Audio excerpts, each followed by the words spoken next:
The Great Hall of Zenith Prime stretched for miles in every direction. The walls were made of crystal that reflected light in 1,000 different colors. This was where the Galactic Senate met to decide the fates of entire civilizations. Today, they would decide the fate of Earth and all humanity. Ambassador Viktor Komarov stood at the center of the chamber. He was a tall man with gray hair and deep lines on his face.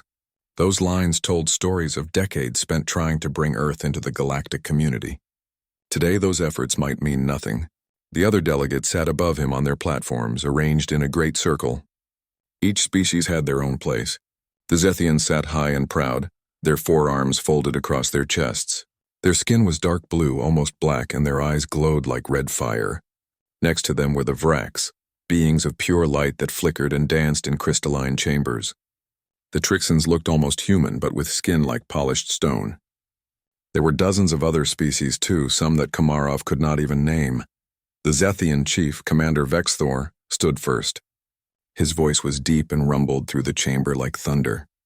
He spoke of Earth, he spoke of humans. His words were not kind. "The human species is young," Vexthor said. His large jaw moved as he spoke, showing sharp teeth. "They have been in space for less than 200 years. In that time, they have already started 3 wars. They have conquered 2 planets. They show no restraint. They show no wisdom. They are driven by emotion and rage. This is not a species to be trusted." Komarov wanted to argue, but the rules of the Senate were strict. Each ambassador would speak in their turn. He had to wait. Next came Representative Lysaira of the Vraks. Her voice sounded like wind chimes and distant music. "We have scanned the human minds. We can feel their thoughts across the stars. What we sense troubles us greatly. Inside each human is a hunger to possess, a hunger to control, a hunger to dominate. These feelings run very deep in their nature. They cannot be trusted with the power they possess." Still, Komarov waited. His turn would come. The Trixan ambassador spoke next. His name was Prime Counselor Sturm. Unlike the Zethians and Vraks, he seemed calm and measured. But his words were just as harsh. "Earth has broken treaty 17 times in the last century. Small breaks perhaps, but breaks nonetheless. Your species does not respect the laws of the galactic community. You take what you want.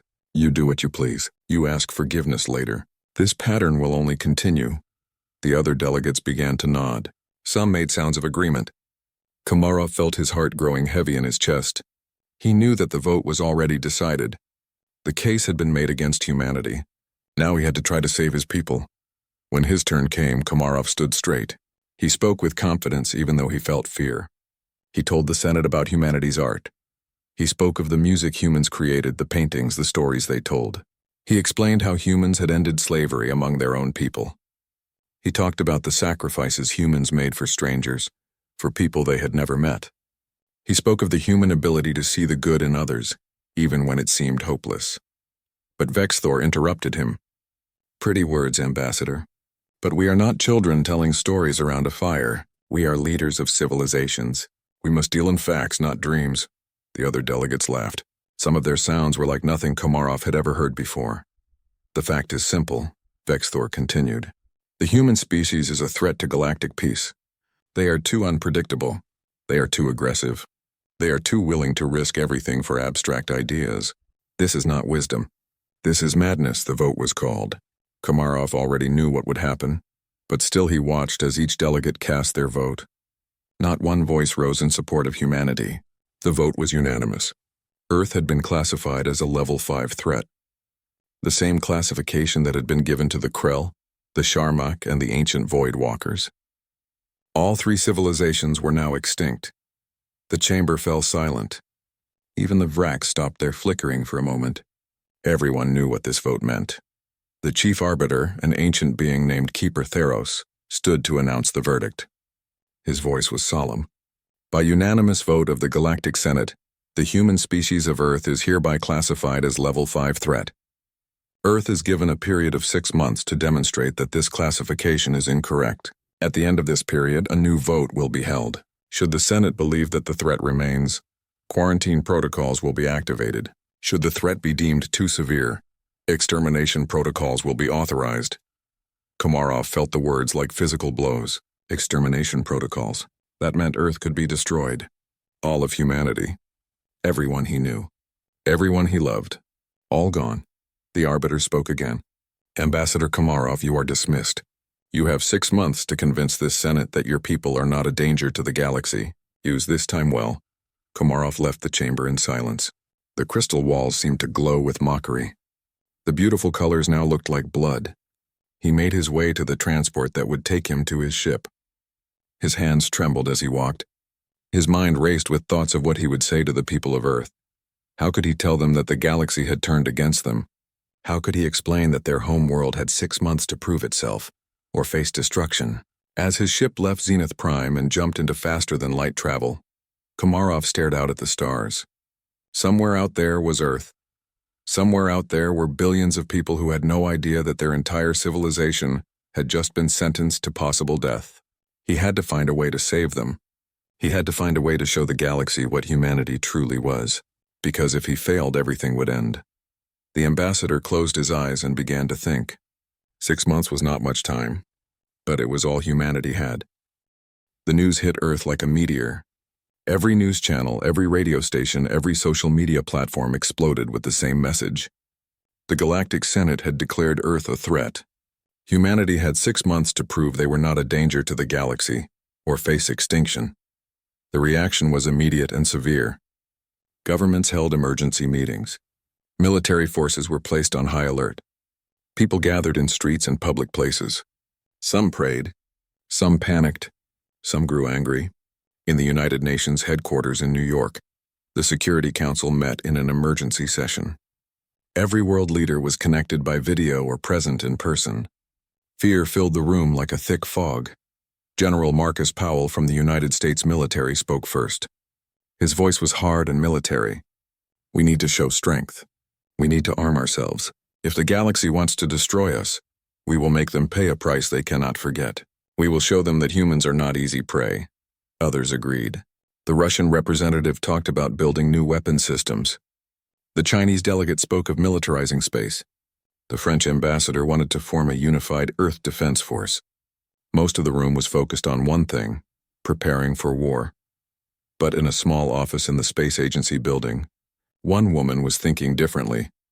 Dr. Patricia Hayes sat at her desk and stared at the news report on her computer screen. She was 53 years old with dark hair streaked with silver. Her eyes were sharp and intelligent. She had spent her whole life studying space and alien life. She had been among the first to believe that humans could find peaceful ways to cooperate with alien species. Patricia's hands shook as she thought about what she had just heard. War? That was exactly what the Senate feared about humans. If Earth responded to the threat with weapons and aggression, they would only prove that the accusations were true. They would prove that humans were the danger the Zethians claimed they were. She stood up and made a decision. She would go to the United Nations. She would go to the Security Council, and she would tell them a different way. An hour later, Patricia sat in a small room outside the main council chamber. A young assistant checked her credentials and gave her a visitor badge. The assistant looked nervous. Everyone in the building was nervous today.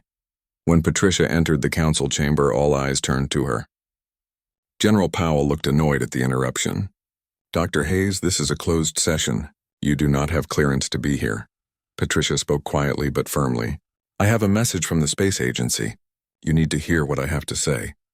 The council secretary, an older man named Robert Chen, nodded. Let her speak. Patricia walked to the center of the room. She held no papers. She needed no notes. What she had to say came from her heart and her mind.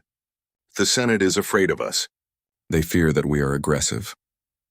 They fear that we will conquer. They fear that we cannot control our emotions. If we build weapons now, if we militarize our world, we will only prove them right. We will become exactly what they think we are. General Powell stood up. With respect, Doctor, we need to protect ourselves. From what? Patricia asked. They have already decided our fate. No weapons we could build in 6 months would matter. The entire galactic military is more powerful than anything Earth could create in 1,000 years. We cannot win a war, but we can win something else. We can win their trust. The room was silent. Patricia continued. I propose something different. I propose that we show them what humans truly are. We are not a species of conquest. We are a species that understands. We are a species that can see beauty and value in things that are different from us. I want to take a small team into space. I want to find a problem that the galaxy cannot solve. And I want to solve it. I want to show them what cooperation looks like. I want to show them that we are not a threat. We are a solution. That is insane, Powell said. You cannot solve galactic problems. You are one person. You have 6 months. Patricia looked at him with calm eyes. Do you have a better idea? The room remained silent. Nobody had a better idea. War was not a solution. Nobody really wanted to fight an enemy they could not defeat. And Patricia's words had touched something in them. Perhaps there was another way. The Secretary General of the United Nations, a woman named Yuki Tanaka, spoke softly. What do you need, Dr. Hayes? A small ship, Patricia said. A crew of 3, maybe 4. Volunteers who understand what we are trying to do. And information about the biggest problems in galactic space. Places where the other species are struggling. Places where they think the problem cannot be solved. Yuki made a call. Within an hour, Patricia had what she needed. The information came from Earth's limited contacts with other civilizations. There was one problem that kept appearing in all the reports. The Zorthians. The Zorthians were insectoid creatures. They were large and fierce and dangerous. They lived in vast hive ships that traveled through space. For centuries, they had been attacking trade routes and colonial settlements. They had destroyed entire outposts. The Confederation had sent military forces against them, but the Zorthians seemed unable or unwilling to negotiate. Most believed the Zorthians were simply monsters that could not be reasoned with. They were the reason many star systems had heavy military defenses. Patricia began to read everything she could find about the Zorthians. She read military reports. She read scientific studies. She read the few accounts from people who had survived Zorthian attacks. One thing became clear. The Zorthians were intelligent, very intelligent, but something had driven them to madness. Something had broken them. Patricia called in her first team member. Captain Lucas Grant was a military man, but he was also a thinker. He had spent years in diplomatic service before returning to military command. He was tall and strong, with kind eyes that seemed to see the truth in people. Patricia explained her plan. I want you to help me talk to the Zorthians, Patricia said, not as an enemy, as someone who wants to understand. Lucas listened carefully. When Patricia finished, he did not hesitate. I'm in. When do we leave? Next came Dr. Aaron Foster, a xenobiologist who had studied insectoid species for 20 years. Aaron was young, only 38, but brilliant. He had wild red hair and the mind of someone who saw connections others missed. When Patricia told him about the plan, he grew excited. The Zorthians, he said. People think they are just bugs, just mindless killers, but I have read their communication patterns. There is incredible complexity there. There is art, there is music. They are not monsters. They are something else entirely. The third member of the team was Lieutenant Charlotte Wells. Charlotte was a tactical expert and a survival specialist. She had served in difficult places and had saved lives in impossible situations. She was quiet and capable and brave. When Patricia asked her to join, Charlotte said yes immediately. Within 2 weeks, the team was ready. They had a small ship, advanced but lightly armed. They had supplies. They had hope. As they prepared to launch, Patricia sent a message to the Galactic Senate. The human species accepts your challenge. We will find a way to prove that we are not a threat. We will show you what we truly are.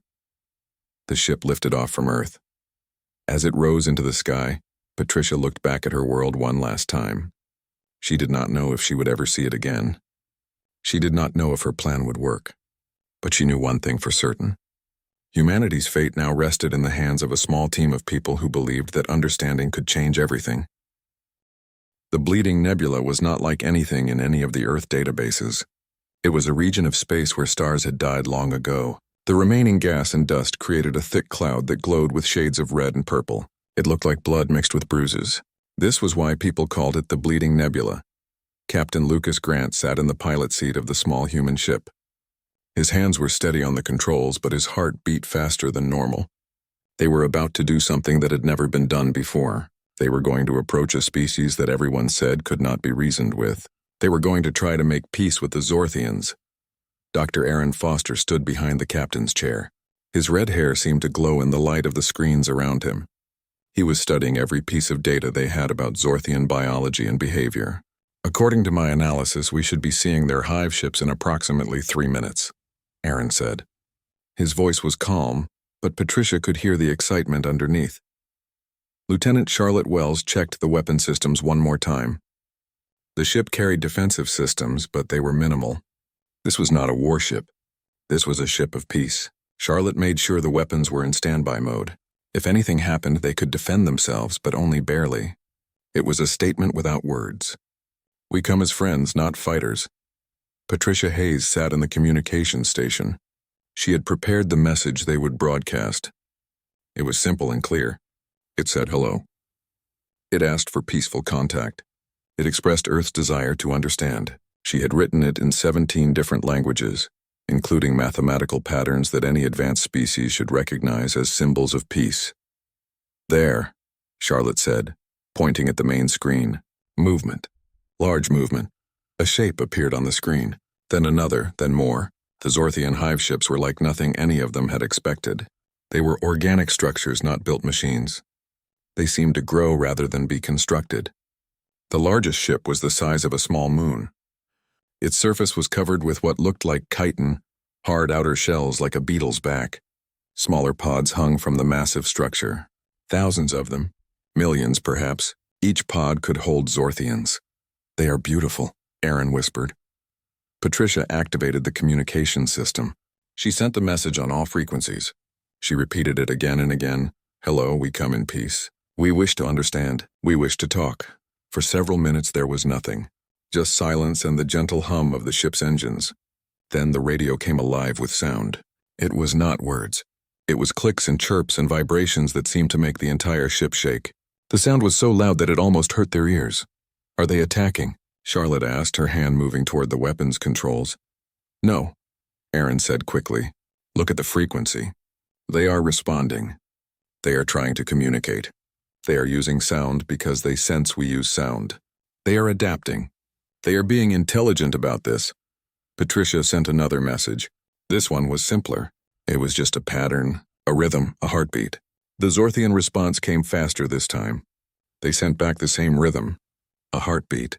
Human and alien, connected by the same basic pulse. They are allowing us to approach, Lucas said. He guided the small ship closer to the massive hive structure. As they drew near, they could see the surface more clearly. It was not smooth like metal. It was rough and textured, covered with small structures that might have been sensors or weapons or something they had no names for. A large opening appeared in the hive ship's surface. It was like a mouth opening. Lucas guided their small ship directly toward it. There was no fear in his voice now. There was only focus and purpose. We are committed now, he said. There is no going back. The small human ship entered the darkness of the hive. Lights inside the great structure flickered and glowed. They could see Zorthians now. Hundreds of them. Thousands. The creatures were large, some as tall as humans, some much larger. They had segmented bodies like insects. Their skin looked like polished obsidian, black and reflective. They had multiple legs and multiple arms. Their heads had large compound eyes that glowed with bioluminescence. Their mouths had mandibles that clicked and chittered. The humans should have been terrified, but they were not. Because as Aaron watched them, he saw something that the military strategists had missed. He saw organization. He saw purpose. He saw intelligence. The ship landed in a large chamber. The air inside the hive was thick and warm and smelled strange. But it was breathable. The Zorthians had adjusted the atmosphere for them. Another sign of intelligence. Another sign of respect. Patricia, Lucas, Aaron, and Charlotte stepped out of the ship wearing protective suits. They did not need them for air, but for psychological comfort. For a barrier between them and the unknown. A Zorthian approached them. She was larger than the others. Her carapace shimmered with colors that shifted in the light. On her head she wore what looked like a crown, a crystalline structure that seemed to grow from her exoskeleton. This was the keeper of the swarm, the queen. The keeper's mandibles moved. Clicks and chirps came from her body. But then the ship's translation systems activated. The computer had learned enough Zorthian in the moments of approach to begin translation. Why come? The translation system said in broken English. Why come to the bleeding nebula? Why come to us? Patricia stepped forward. She removed her helmet. This was important. She wanted to show her face. She wanted to show that she trusted them. "We come because we want to understand," Patricia said. "We have heard that your people are dangerous. We have heard that your people attack ships and stations. But we do not believe this tells the whole story. We believe there is a reason. We want to know what that reason is." The keeper was silent for a long moment. Then she made a sound that Aaron interpreted as laughter, deep, resonant laughter that echoed through the chamber. "Reason?" the keeper said through the translation system. "Yes, there is reason. The Confederation has reason. They take our young. They take our history. They take our homes. They take everything. We fight because we have no choice. We fight because we must survive." Aaron stepped forward. His scientific mind was already working. "You're young?" he asked. "Can you tell us more?" And the keeper began to speak. She told them of times long ago when a powerful alien race had conquered the Zorthians. They had enslaved them. They had taken Zorthian children and experimented on them. They had tried to create soldiers and servants from Zorthian genetic material. The psychological scars had never healed. Even centuries later, the trauma remained in the Zorthian collective memory. Every Zorthian felt the pain of their ancestors. Every Zorthian carried the weight of that loss. The attacks on other ships and stations were not the actions of monsters. They were the desperate attempts of a broken people trying to recover what had been stolen from them. Trying to find their way back to wholeness, trying to save their stolen kin. As the keeper spoke, tears formed in Patricia's eyes. She understood now. She understood that sometimes violence came from pain. Sometimes what looked like aggression was actually crying out for help. Sometimes what looked like madness was actually trauma asking to be healed. "We will help you," Patricia said. The words came from her heart. "We will help you find your history. We will help you recover your people. We will stand with you." The keeper looked at Patricia for a long time. Then slowly she extended one of her arms. It was an offer of connection, an offer of trust. Patricia reached out and took the keeper's arm. Human and Zorthian, connected across species and time, connected by compassion and understanding. Aaron watched this moment with tears in his own eyes. This was what humanity could do. This was what made humans special. They could see past the surface. They could understand suffering. They could choose to help even when it was difficult. Lucas and Charlotte stood beside Patricia. They stood with her. They stood with the Zorthians. And in that moment something changed in the galaxy. Something important. Something that would echo across the stars and change everything that was to come. 3 weeks had passed since the human team first arrived at the Zorthian hive. 3 weeks of learning and teaching and sharing. Patricia and her team worked with the keeper of the swarm and the Zorthian people. They helped them search through ancient databases for records of their lost history. They helped them locate records of where their enslaved kin might be. They shared human technology and human knowledge. They built something that had never existed before. They built friendship between species, but on the 22nd day the communication came through. Captain Lucas Grant was the first to hear it. He was in the ship's communication station when the emergency alert sounded. His face went pale as he read the message. "Patricia," he said quietly into his radio, "we have a problem." Patricia was in the Zorthian hive working with Aaron and Charlotte to catalog the Zorthian historical records. She excused herself and rushed back to the ship. Lucas showed her the message. It was from Earth. It was from the United Nations Security Council. The Galactic Confederation had grown impatient. They saw the human ship sitting idle in the bleeding nebula.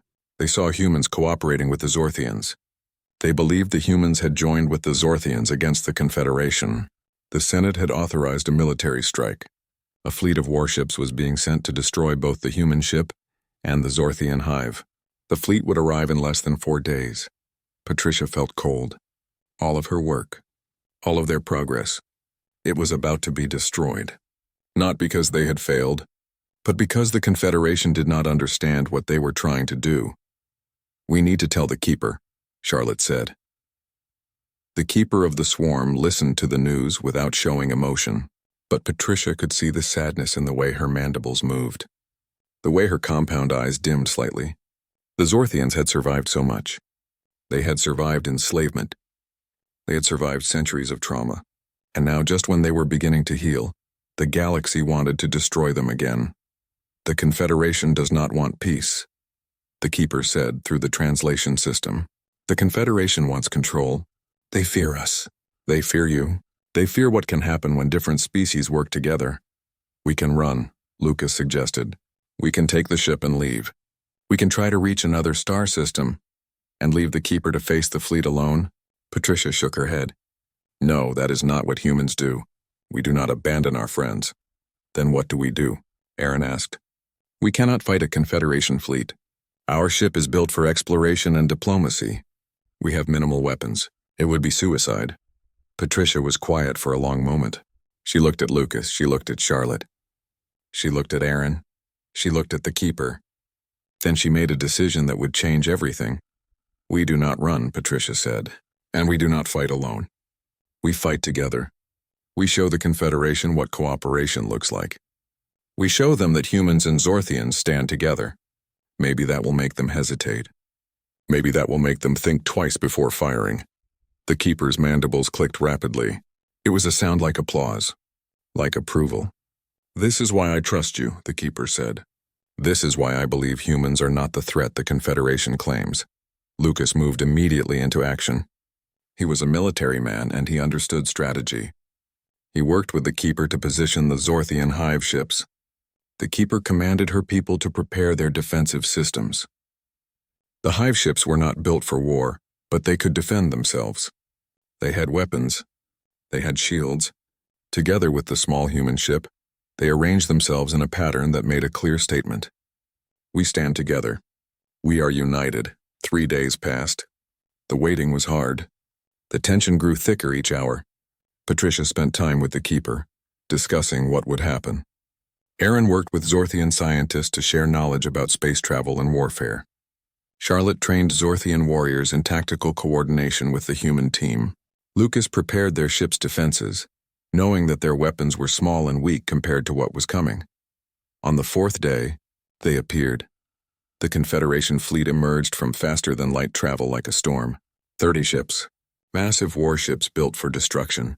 Their hulls gleamed in the light of the distant stars. They were beautiful and terrible.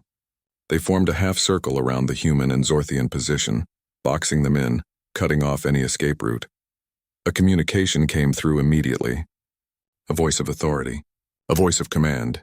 This is Commander Vexthor of the Galactic Confederation Navy. We have come to eliminate the Level 5 threat and its allies. Humans of Earth, you are in violation of Senate protocols. You are fraternizing with a hostile species. Zorthians, your time of destruction and violence ends today. Power down your weapons. Prepare to be destroyed. You have 10 minutes to comply. Lucas looked at Patricia. Patricia nodded. She opened the communication channel. Commander Vexthor, Patricia said. Her voice was calm and clear. I am Dr. Patricia Hayes of Earth. I ask you to hold your fire. I ask you to listen to what we have to say. You have nothing to say that matters, Vexthor replied. You have decided your fate. You have chosen to stand with monsters. They are not monsters, Patricia said. Her voice carried truth and passion. The Zorthians are people. They are intelligent. They are capable of reason and emotion and love. What you call violence is actually the cry of a broken people. Centuries ago, they were enslaved. Their children were taken. Their history was stolen. They have been in pain ever since. They lashed out not because they are evil, but because they were desperate. There was silence on the other end of the communication channel. Patricia continued. Humans and Zorthians have worked together for 3 weeks. In that time, we have not fought. We have not conquered.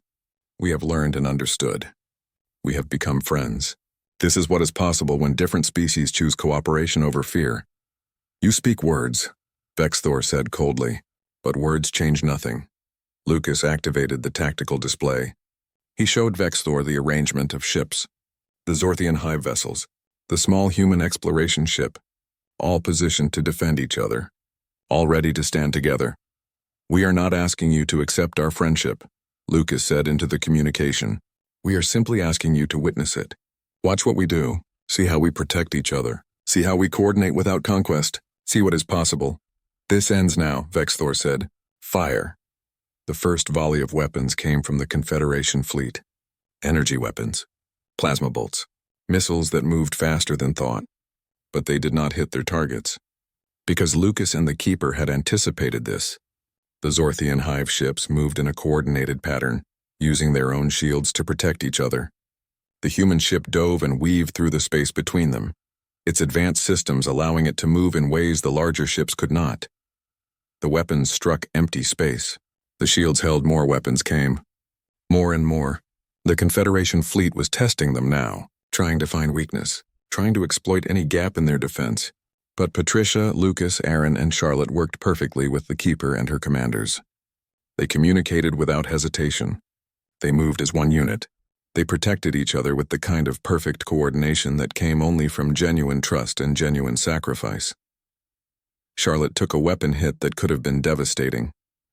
But the Zorthian ship beside her moved at the last instant, taking the blow instead. The Zorthian captain had seen the danger and chosen to help. It was an act of pure courage and pure trust. Lucas saw Zorthian soldiers moving into positions that would leave them vulnerable. He maneuvered the human ship to cover them. It was a human protecting the Zorthians. It was a human willing to take damage to save alien lives. This continued for 30 minutes. 30 minutes of battle that was not really a battle. It was a demonstration. It was a statement written in movement and sacrifice and courage. Then something changed. The Confederation fleet stopped firing. The weapons ceased. On the communication channel there was only silence. Finally Vexthor spoke again. But his voice was different now. It was not filled with certainty. It was filled with doubt. "What you are showing me," Vexthor said slowly, "is not what I expected to see. I expected to see chaos. I expected to see betrayal. I expected to see the humans and Zorthians turning on each other to save themselves. Instead, I see sacrifice. I see cooperation. I see something I have never witnessed before." "You are witnessing the future," Patricia said. "A future where different species choose to understand each other instead of destroy each other. A future where strength comes from compassion instead of conquest." The Confederation fleet began to withdraw, not in defeat but in recognition, in understanding. The soldiers on those ships were seeing something that would change the galaxy forever. They were seeing proof that another way was possible. The chamber of the Galactic Senate was silent as Patricia Hayes stood at the center. This was the same chamber where, 6 months ago, she had watched her species be condemned to possible extinction, but she was not alone this time. Standing beside her was the Keeper of the Swarm. Standing beside her were Captain Lucas Grant, Dr. Aaron Foster, and Lieutenant Charlotte Wells. Standing behind them were delegations of Zorthians and members of Earth's government. The Zethian commander Vexthor had returned to the Senate with news of what he had witnessed in the Bleeding Nebula. His report had shocked the assembled delegates. A species that everyone believed was incapable of peace had made peace. A species that everyone feared had proven themselves trustworthy. And humans, the supposed threat, had been the bridge that made it all possible. Now the Senate had called for a new hearing. Now they wanted to know more. Patricia began to speak. Her voice was calm and filled with conviction. She told the Senate about what happened in the Bleeding Nebula. She told them about the Zorthians and their ancient pain. She told them about how humans had chosen to understand instead of judge. She told them about the cooperation that came from that understanding. She told them about the sacrifice that came from genuine friendship. As Patricia spoke, recordings played on screens around the chamber. Video of the Zorthian hive. Video of the Zorthians sharing their history and their trauma. Video of humans and Zorthians working side by side. Video of the battle where humans protected Zorthians and Zorthians protected humans. Video of cooperation in its purest form. The Vrax delegates flickered and danced in their crystalline chambers. Even they who claimed to sense the thoughts of others seemed surprised by what they were seeing. The Trixan representatives, who prided themselves on stone-like logic, leaned forward in their seats. They were watching proof that their calculations about human nature had been wrong. When Patricia finished speaking, the Keeper stepped forward. Through the translation systems, her voice reached every corner of the chamber. "I have lived for 200 years, the Keeper said. I have seen many species in my time. I have seen the great and the powerful. I have seen the wise and the foolish. But I have never met a species like humans. They do not conquer through strength. They do not dominate through fear. They conquer through understanding. They dominate through kindness. The humans came to my people when we were broken. They did not judge us. They did not run from us. They asked what was wrong. They listened. They helped. This is why I believe humans are not a threat.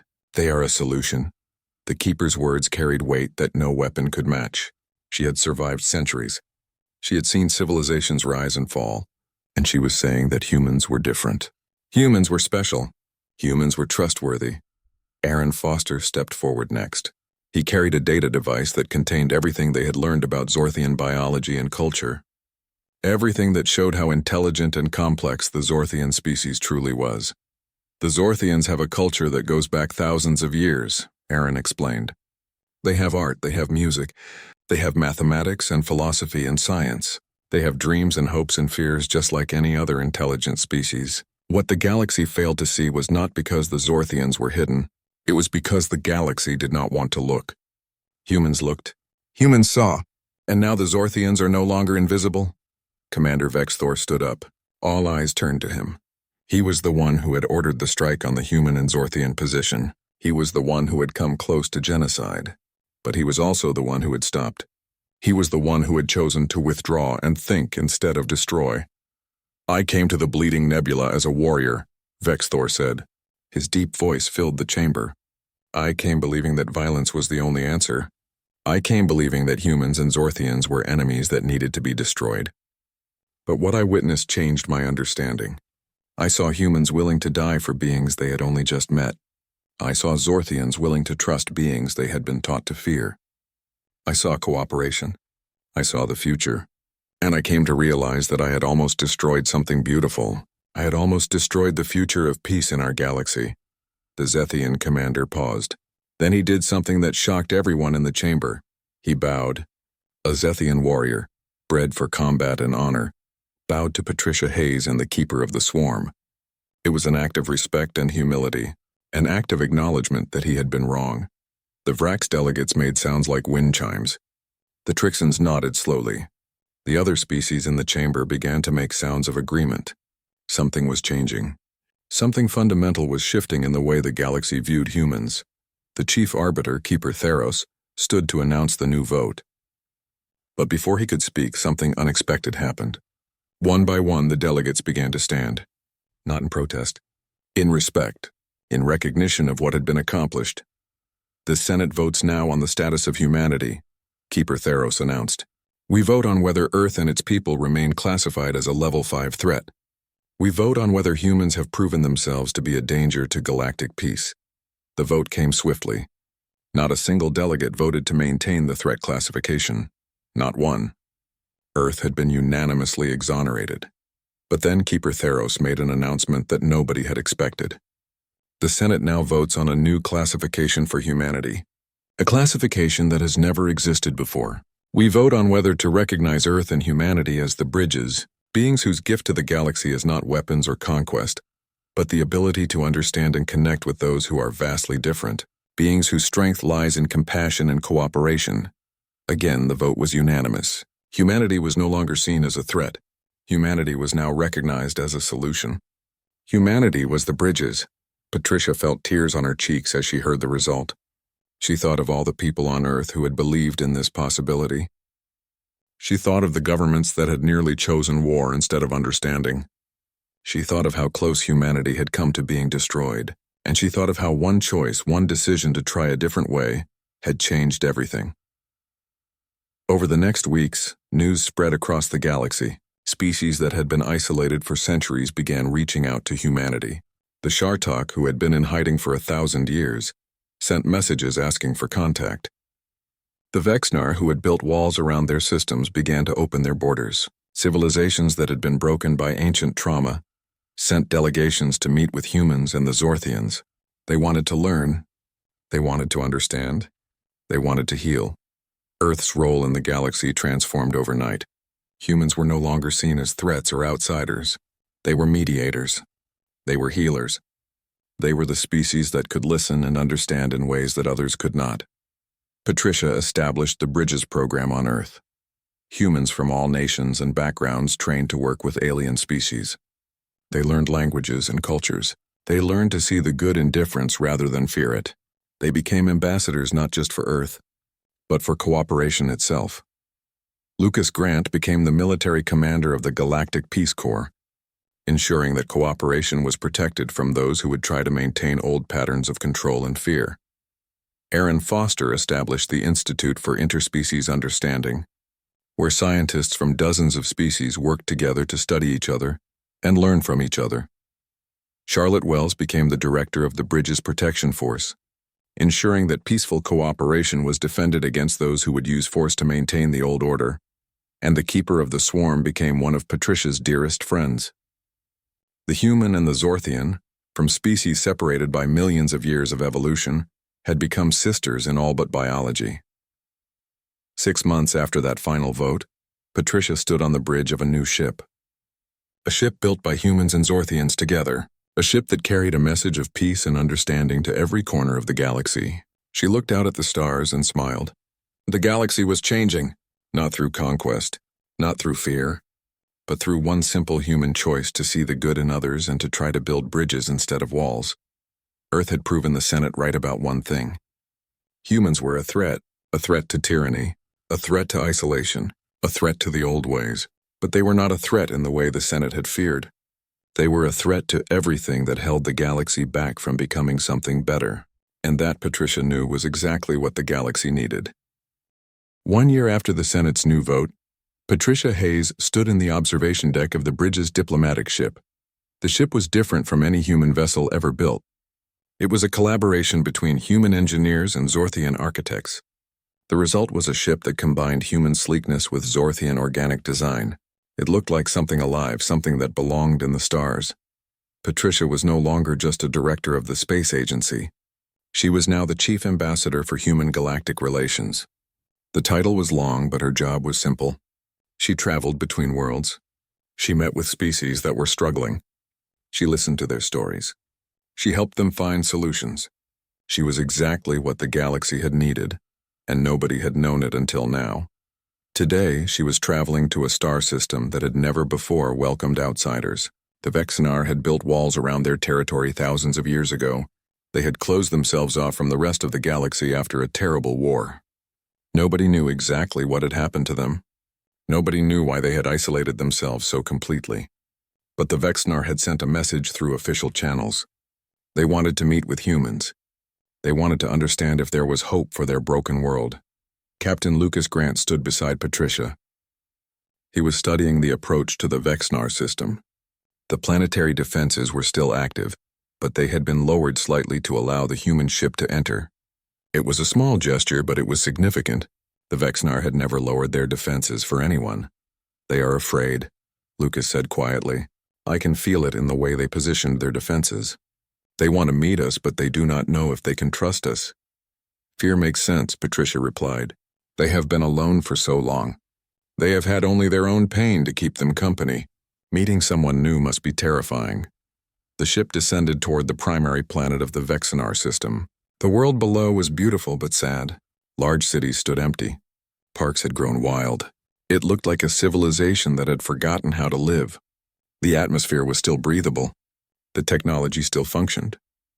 But there was an overwhelming sense of emptiness. They landed in the largest city. Patricia and Lucas stepped out onto the surface wearing light protective suits. They were the only two who emerged from the ship. This was important. Too many people would have felt like an invasion. Just 2 humans showed respect for Vexenar boundaries. A figure appeared in the distance. Then another, then more. The Vexenar looked like crystalline beings. Their bodies formed of what appeared to be living glass. They moved with grace and precision. They communicated through color patterns that rippled across their transparent forms. A larger Vexenar approached. Through the translation system, their voice sounded like the music of distant stars. "Welcome," the Vexenar said. "I am Keeper of Memory. I speak for my people. We have been isolated for 4,000 years. We have seen no one from outside. We have spoken to no one. We have been alone with our pain. But we have heard stories. We have heard that humans are different. We have heard that humans can understand suffering. Is this true?" Patricia stepped forward. She removed her helmet. This was a risk. She did not know if the Vexenar atmosphere would harm her, but she knew that trust required risk. "I can breathe your air," Patricia said, and it was true. "I can walk on your ground. I can stand before you. This is what humans do when we want to show trust. We make ourselves vulnerable. We show that we believe in your kindness. The Vexnar were silent. Their color patterns shifted and changed. Come, Keeper of Memory said finally. Come and hear our story. Come and understand why we have been alone for so long. Over the next days, Patricia and Lucas listened to the Vexnar tell their history. 4,000 years ago, the Vexnar had been a great civilization. They had been travelers and traders. They had built bridges between different species. But then a powerful species called the Void Walkers had come. The Void Walkers had wanted to conquer and control. They had attacked the Vexnar without warning. They had destroyed entire cities. They had tried to enslave the Vexnar and harvest their crystalline bodies for weapons. The Vexnar had fought back with everything they had. They had nearly destroyed themselves in the conflict. When the Void Walkers finally retreated, the Vexnar had built their walls. They had decided that the galaxy was too dangerous. They had decided that isolation was safer than connection.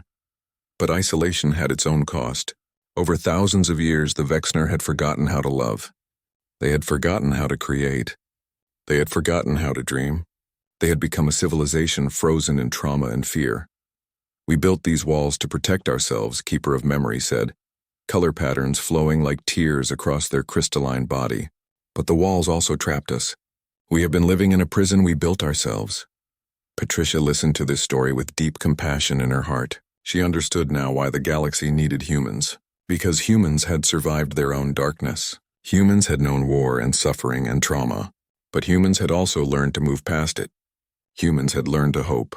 The walls do not have to stay, Patricia said. You can choose to open them. You can choose to rejoin the galaxy. There are many species who have suffered like you. There are many species who would understand your pain. You do not have to be alone anymore. But what if we open the walls and we are betrayed again? Keeper of Memory asked. What if we trust and we are harmed? That is possible, Patricia said honestly. There are still species in the galaxy who are driven by conquest and control. There are still those who would hurt you if they could. But there are also species like the Zorthians, species like the Trixans, species like the Vrax, species who have learned that cooperation is stronger than conquest. If you open your walls, you will not be alone. You will have allies. You will have friends. Patricia spent an entire week on the Vexnar homeworld. She shared stories of Earth. She shared stories of the Zorthians. She shared stories of species who had overcome their fear and isolation to build something beautiful. Slowly, the Vexnar began to listen. Slowly, they began to hope. When Patricia was ready to leave, Keeper of Memory made a decision. The walls would be lowered. Not all at once, slowly, carefully, but they would be lowered. The Vexnar would rejoin the galactic community. They would take the first steps out of their 4,000-year prison. As Patricia's ship left the Vexnar system, she received a message. It was from the Galactic Senate. They had been monitoring the situation. They had seen the Vexnar begin to lower their walls. The Senate had called an emergency session. They wanted Patricia to come and explain what was happening. When Patricia arrived at Zenith Prime, the Senate was in a state of excitement. Keeper Theros stood to greet her personally. This had never happened before. Dr. Hayes, Keeper Theros said, the Vexnar are opening their borders for the first time in 4,000 years. This is unprecedented. This is miraculous. How did you do this? I did nothing, Patricia said. I simply listened. I listened to their pain. I acknowledged their fear. I showed them that there was another way. The Vexnar made the choice themselves.